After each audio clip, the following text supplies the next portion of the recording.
is Sangeeta Bhandari. Welcome back to my YouTube channel, Social Studies with Sangeeta. In my previous video, I had discussed about the Sinhala community and the Tamil community of Sri Lanka. Right? There is so much gap between both the community. Means the ratio is 74% of Sinhalas and 18% of Tamils. तो बहुत ज्यादा gap यहाँ पर देखने को मिल रहा है. ठीक है, अब आपकी ही बुक का नेक्स्ट पैराग्राफ जिसकी हेडिंग है मैजोटेरियनिज्म इन श्रीलंका.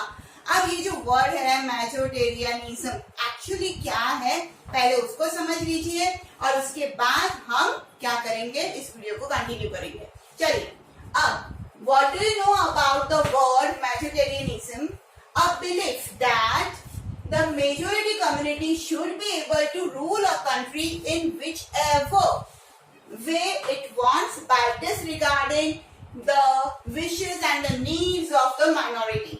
It means कि जहां पर है ना मेजोरिटी वाइज कोई भी कम्युनिटी बहुत ज्यादा है तो वो ये सोचती है, एक ऐसा बिलीफ वो रखती है कि जो मेजोरिटी कम्युनिटी जो है वो क्या करेगी, रूल करेगी कंट्री के ऊपर. कि जो मेजोरिटी कम्युनिटी है वो क्या करेगी, रूल करेगी. अब जैसे फॉर एग्जांपल ऐसे अपने इंडिया में है नहीं, बट बता रही हूँ मैं कि मान लीजिए यहाँ पर हिंदू बहुत ज्यादा है और हिंदू अगर ये सोचने लग जाए कि नहीं सिर्फ हिंदू ही रूल करेंगे यहाँ पे, और दूसरी जो कास्ट है क्रिश्चियंस है, मुस्लिम्स है, Jainism, Buddhism, so many caste रहते हैं. ठीक है, तो उनका कोई लेना देना नहीं है और वो लोग डिसरिगार्ड कर रहे हैं दूसरी कम्युनिटी के विशेष को लेकर, नीड्स को लेकर. तो नेचुरली प्रॉब्लम होगा या नहीं होगा, दंगे हो जाएंगे, दंगे, है ना.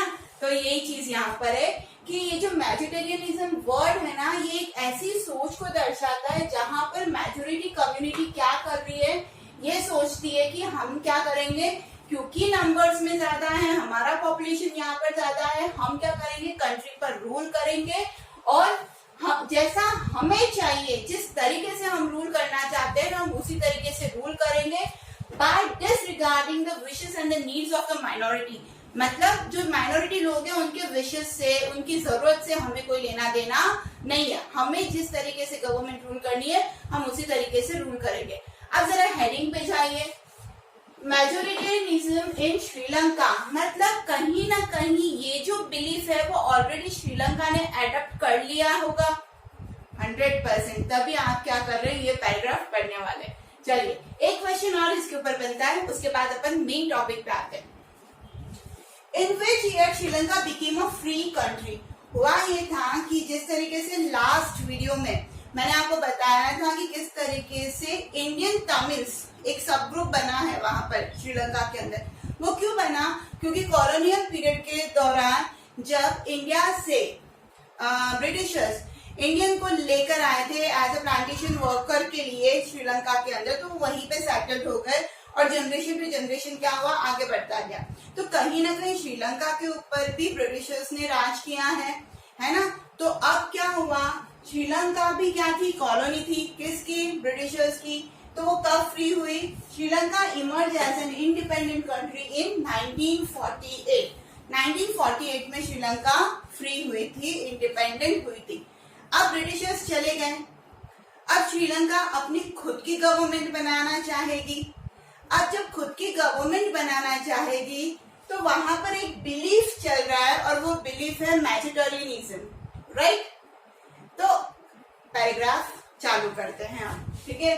The leader of the Sinhala community sought to secure dominance over government.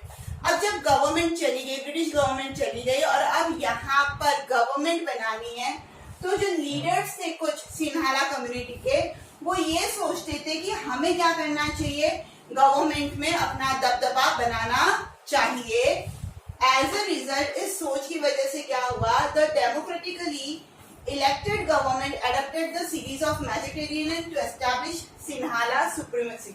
अब क्या हुआ, इसका रिजल्ट ये हुआ कि इस सोच का रिजल्ट ये हुआ कि मेजोरिटी में हम ज्यादा है तो हमारी ही गवर्नमेंट बनेगी. तो डेमोक्रेटिकली भी जब उसको एक्सेप्ट किया गया, अडॉप्ट किया गया, तो वो मैजोटेरियन गवर्नमेंट कहलाई. ठीक है. और साथ ही साथ में उन्होंने क्या किया, सिन्हाला सुप्रीमेसी एस्टैब्लिश करने की कोशिश की. अब यहाँ पर वो कुछ ऐसे डिसीजन लेने वाली है जिसकी वजह से हालात जो है श्रीलंका के वो बिगड़ने वाले हैं। ठीक है, कंटिन्यू करें। आई थिंक यहाँ तक क्लियर हो गया। चलिए बढ़ते आगे। अब जब सिन्हाला लीडर्स आ गए, उन्होंने गवर्नमेंट बना दी, तो उन्होंने कुछ स्टेप्स लिए। ठीक है, अब वो स्टेप्स जो लिए ना वो इस कदर से लिए कि उन्होंने बिल्कुल तमिल की जो नीड्स थी, जो विशेष थी, उसको डिसरिगार्ड करना चालू कर दिया। देखिए, steps taken to establish Sinhala supremacy in Sri Lanka. Sri Lanka के अंदर सिन्हाला सुप्रीमेसी को जमाए रखने के लिए उन्होंने कुछ स्टेप्स लिए। Number 1, in 1956 an act was passed to recognize Sinhala as the only official language, thus disregarding Tamils। अब देखिए 1956 के अंदर एक एक्ट पास किया इन लोगों ने जिसमें ये बोला गया कि ऑल ओवर द कंट्री जो सिन्हाला लैंग्वेज है वो ही एक ऑफिशियल लैंग्वेज होगी, और जिसकी वजह से तमिल लोगों को पूरी तरीके से डिसरिगार्ड की फीलिंग आने लग गई। अब देखिए, जैसे मुझे हिंदी आती है, ठीक है, मेरा कन्नड़ से कोई लेना देना नहीं है। मैं हिंदी बोलती हूँ, मुझे इंग्लिश आती है, मुझे मराठी आती है, बट मुझे कन्नड़ लैंग्वेज से कोई लेना देना नहीं है। और मान लीजिए इंडिया के अंदर ये बोल दिया जाए कि from today itself now Kannada language is the only official language, मेरी तो लग गई बात। मुझे तो आती नहीं, मुझे तो गुस्सा आएगा कि मैं किस तरीके से ऑफिशियल वर्क करूंगी, किस तरीके से मैं पेपर वर्क करूंगी, क्योंकि मुझे तो कन्नड़ आती नहीं है। मेरे रिलीजन से, मेरे कल्चर से कन्नड़ लैंग्वेज का तो कोई लेना देना ही नहीं है। तो कन्नड़ लैंग्वेज कैसे ऑफिशियल लैंग्वेज बना सकते गवर्नमेंट? मेरे जैसे करोड़ों लोगों को गुस्सा आएगा। वही चीज यहाँ पर हुई, क्योंकि श्रीलंका के अंदर तमिल्स भी थे और यहाँ पर सिर्फ सिन्हाला लैंग्वेज को एक ऑफिशियल लैंग्वेज बना देना अपने आप में बहुत गलत डिसीजन था जो इनके द्वारा लिया गया था। वहां के जो तमिल्स थे ना, उनको बहुत बुरा लगा। First point I think clear. The act was passed in the year 1956। क्या था उसके अंदर? They declared Sinhala language as an official language, only the official language. ठीक है ना, एक अकेली ऑफिशियल लैंग्वेज होगी, बाकी किसी में पेपर वर्क नहीं होगा। मुझे एक बात बताइए, गुजरात के अंदर गुजराती चल रही है ना ऑफिशियल लैंग्वेज, वहां के लोगों को हिंदी थोड़ी ना अच्छे से लिखनी आती है, सब ऑफिशियल लैंग्वेज में गुजराती चला रखी है। महाराष्ट्र के अंदर मराठी चल रही है, तमिल के अंदर, तमिलनाडु के अंदर तमिल लैंग्वेज चल रही है ना। हिंदी को थोड़ी ना सब जगह ऑफिशियल लैंग्वेज बनाया और इसीलिए यूनिटी बनी रही। बट यहाँ पर ये जो डिसीजन लिया गया, अब ये क्या करेगा, यूनिटी को ब्रेक करने की कोशिश होने लग गई, क्योंकि ये सिर्फ किसके बारे में सोच रहे थे? सिर्फ सिन्हाला कम्युनिटी के बारे में सोच रहे थे। First point I think clear. Second one is the government followed preferential policies that followed Sinhala applicants for university position and the government jobs। Second step उन्होंने प्रेफरेंशियल पॉलिसीज लेकर आया। क्या है ये प्रेफरेंशियल पॉलिसीज? मान लीजिए कि मैं क्रिश्चियन हूँ, नहीं एग्जाम्पल दे रही हूँ।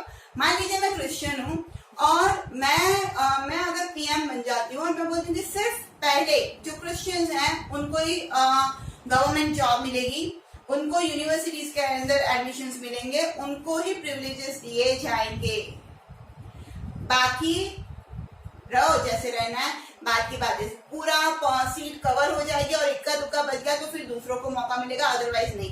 तो मैं क्या कर रही हूँ, मैं कौन सी पॉलिसी फॉलो कर रही हूँ? प्रेफरेंशियल पॉलिसी फॉलो कर रही हूँ कि हाँ ये मेरी कास्ट का है तो इसको पहले सब कुछ मिलना चाहिए, बाद में सबको मिलेगा, बचा तो ये चीज यहाँ पर गवर्नमेंट ने करना चालू कर दी। जो सिन्हाला एप्लीकेंट्स थे ना, जिनको यूनिवर्सिटी के अंदर एडमिशन चाहिए था या जिनको गवर्नमेंट जॉब चाहिए थी, नेचुरली सबको चाहिए होती है गवर्नमेंट जॉब, सिक्योरिटी सबको चाहिए होती है, तो ऐसे में प्रायोरिटी बेसिस पे सिर्फ और सिर्फ सिन्हालास को लिया गया। तो यहाँ पर तमिल जो वहां पर रह रहे हैं, जो श्रीलंका के सिटीजन है, क्या उनको बुरा नहीं लगेगा? लगेगा ना। तो सेकेंड ये जो डिसीजन लिया गया उसकी वजह से भी वहां पर जो तमिल थे वो काफी नाराज हुए। Third step, a new constitution stipulated that the state shall protect and foster Buddhism। अब रिलीजन के ऊपर वार हो गया, इतनी बार तो चलिए ठीक है, जॉब नहीं है, ठीक है, यूनिवर्सिटी के अंदर एडमिशन नहीं है, चलो सिन्हाला को ऑफिशियल लैंग्वेज बोल दिया तो भी ठीक है। बट सिर्फ बुद्धिज्म जो कि सिन्हाला स्पीकर का रिलीजन था, सिर्फ उसी को प्रोटेक्ट किया जाए और उसी को फैलाया जाए, उसको ही मान्यता दी जाए, ये कहाँ का सही डिसीजन था? नहीं था ना, क्योंकि तमिल्स जो थे वो हिंदू भी थे, मुस्लिम्स भी थे, वहां पे कुछ क्रिश्चियंस भी थे, बट प्रायोरिटी और प्रोटेक्शन कौन से रिलीजन को दिया गया? सिर्फ बुद्धिज्म को, जिसकी वजह से यहाँ पर तमिल्स क्या होंगे? अब नाराज होंगे। अब वो नाराज होंगे तो वो चुप बैठेंगे? नहीं बैठेंगे। यही हमारा नेक्स्ट वीडियो होने वाला है और उसमें हम सारी चीजें देखने वाले हैं कि नाराजगी किस तरीके से बढ़ी और किस तरीके से वो सिविल वॉर के अंदर कन्वर्ट हुआ। बट इस पैराग्राफ के ऊपर बनता है एक important question is what steps were taken by the Sri Lankan government to establish Sinhala supremacy? Sri Lankan government के द्वारा कौन से 3 स्टेप्स ऐसे लिए गए थे जिसकी वजह से श्रीलंका के अंदर सिन्हाला सुप्रीमेसी को एस्टेब्लिश करने की कोशिश की गई?